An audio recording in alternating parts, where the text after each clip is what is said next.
If you found your way here because the world feels a little too loud, you're in the right place. There's no rush here, just a gentle place to rest your eyes and your mind. So let's read a story together. This week, I've rewritten an Appalachian retelling of the fairy tale The Golden Goose. It's a story for anyone who's ever felt a little bit out of step or misunderstood.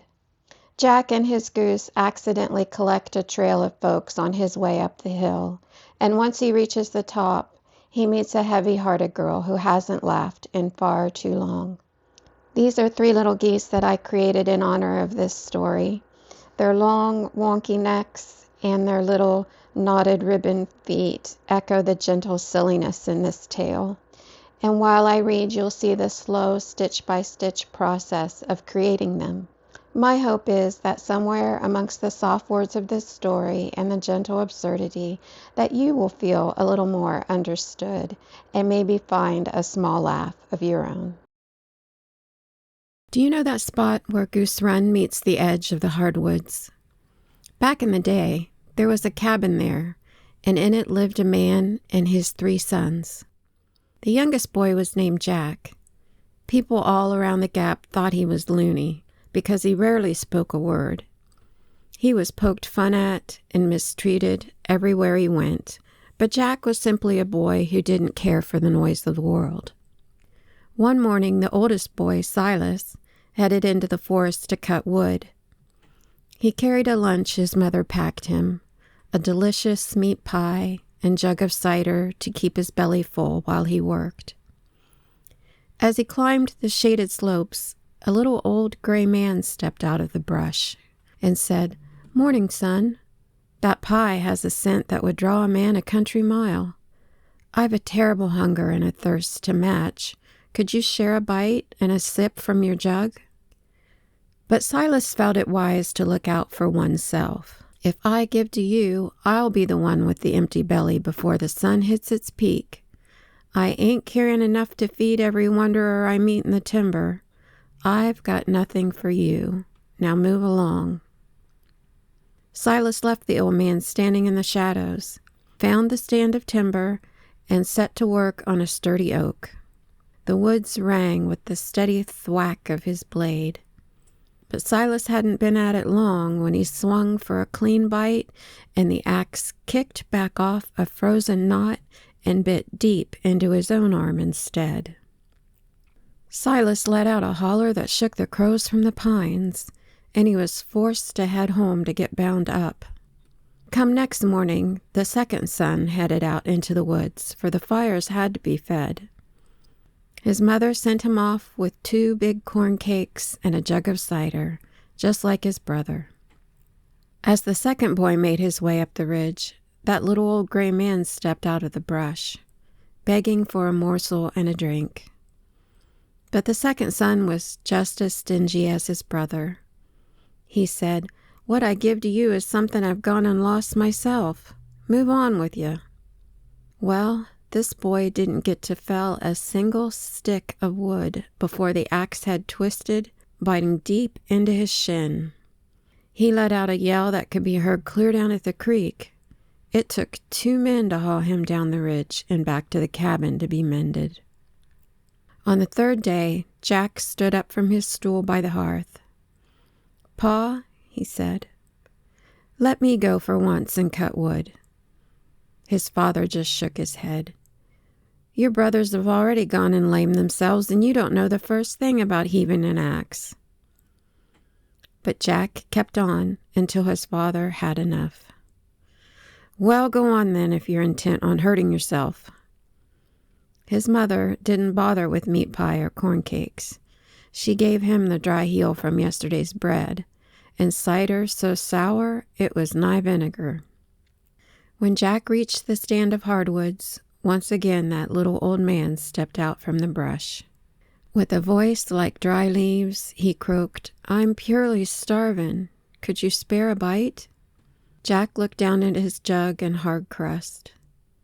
"I only have a dry heel of bread and vinegar cider," he said. "But if you can stomach that, take a seat on this stump and we'll share it."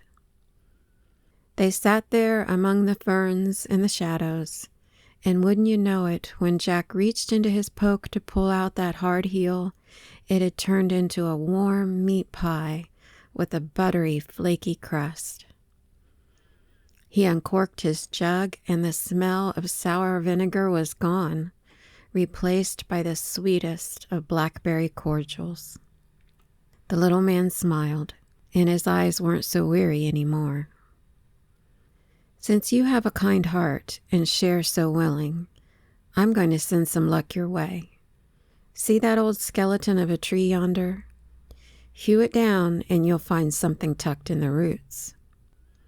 Jack put his shoulder into it and made quick work of felling the dead tree.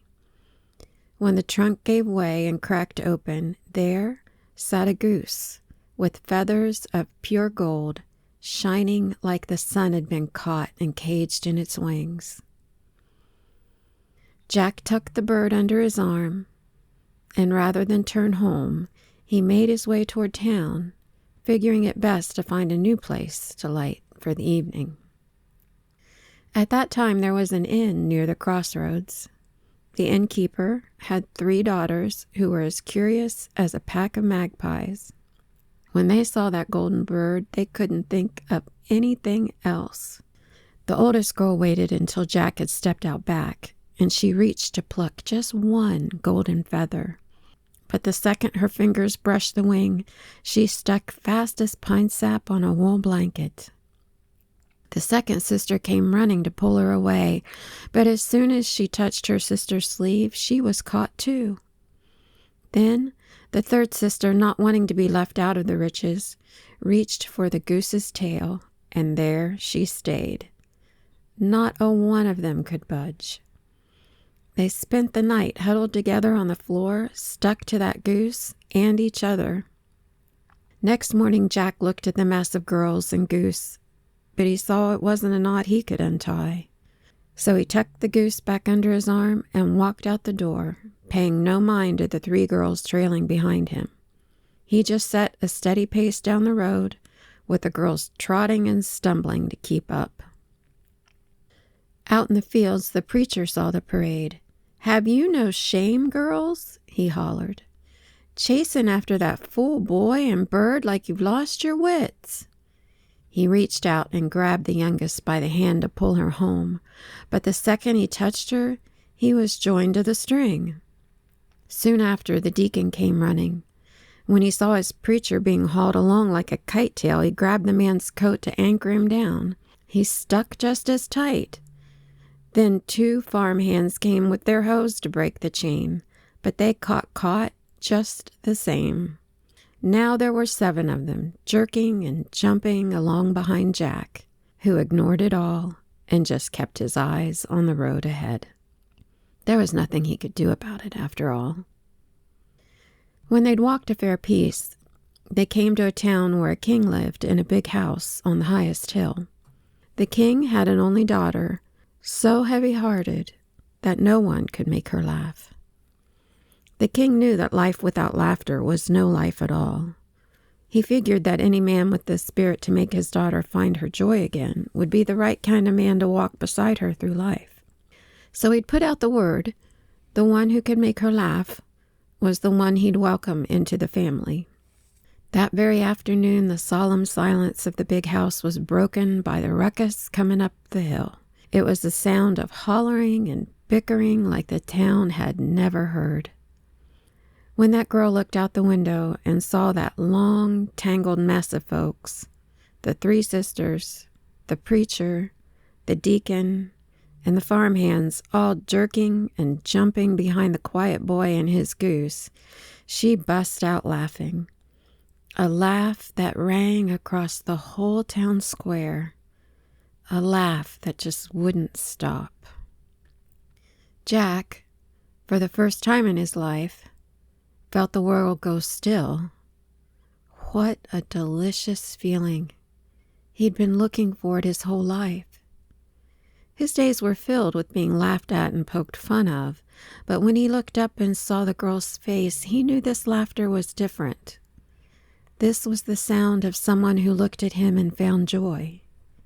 and when he looked at her, he saw a spirit as quiet and deep as his own. He knew right then that if she'd have him, he could make a happy, peaceful life with her. Now, by rights, Jack had earned his place in the family. But the king looked down from his high porch and felt a seed of doubt. He saw Jack standing there, dusty and still, with his eyes fixed straight ahead, as if that string of bickering fools behind him didn't even exist. The king figured a man who could lead such a ruckus and never turn his head to look at the mess must be loony. He didn't much want a loon for a son-in-law. Wanting to see if the boy was as dim-witted as he looked, the king decided he'd set a trial to see what Jack was truly made of. The king called down to the square, his voice booming over the laughter. "It's one thing to make a girl giggle, but it's another thing to be worthy of a place at our table. If you want to stay on this hill, you must find me a man who can drink every drop in my cider cellar, every last barrel, before the moon crests the ridge." Jack didn't say a word. He left his goose with the king's daughter, and in the handoff the stuck folks were set free.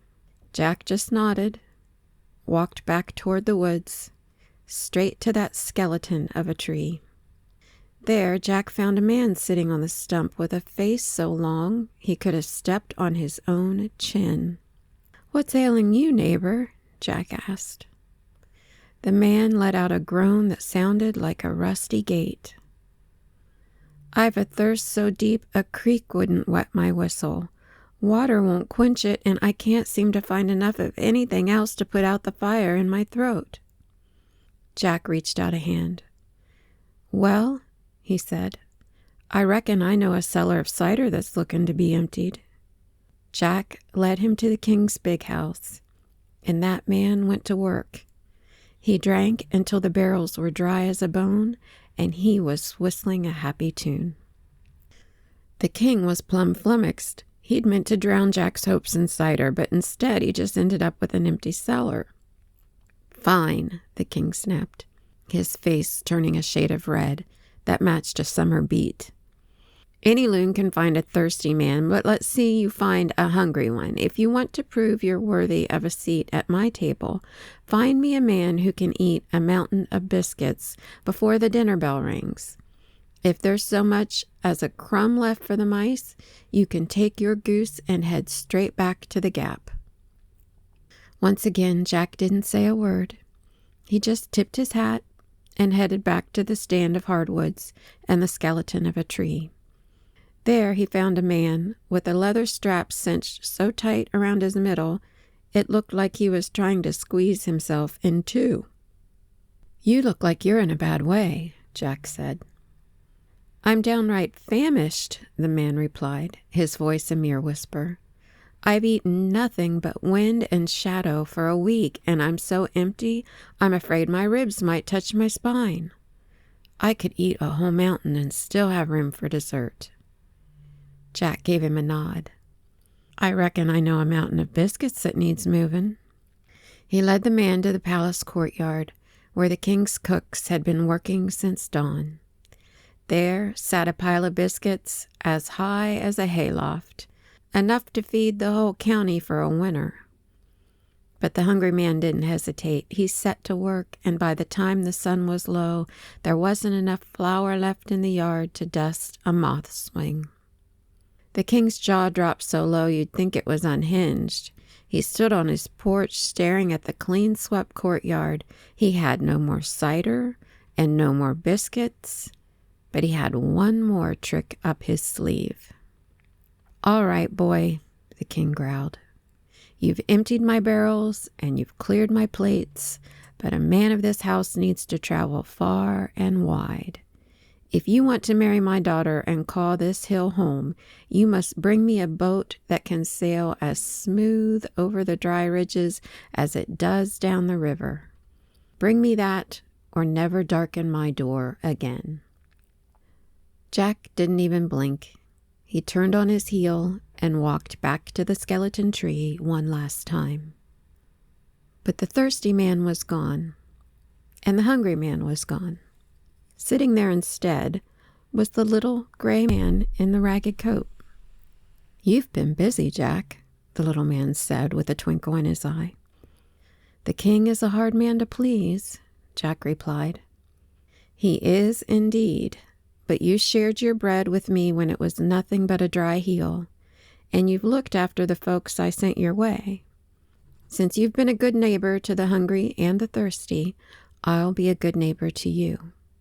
The little man gestured behind him, and there sat a boat the likes of which Jack had never seen. It had the hull of a sturdy skiff, but the runners of a mountain sled, and its sails were woven from the silver mists of the gap.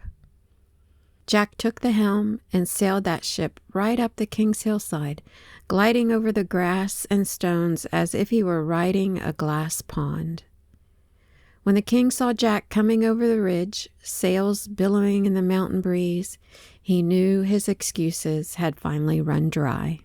He finally realized that Jack was not loony, but exactly the kind of man this hill needed: quiet, steady, and not worried by the impossible.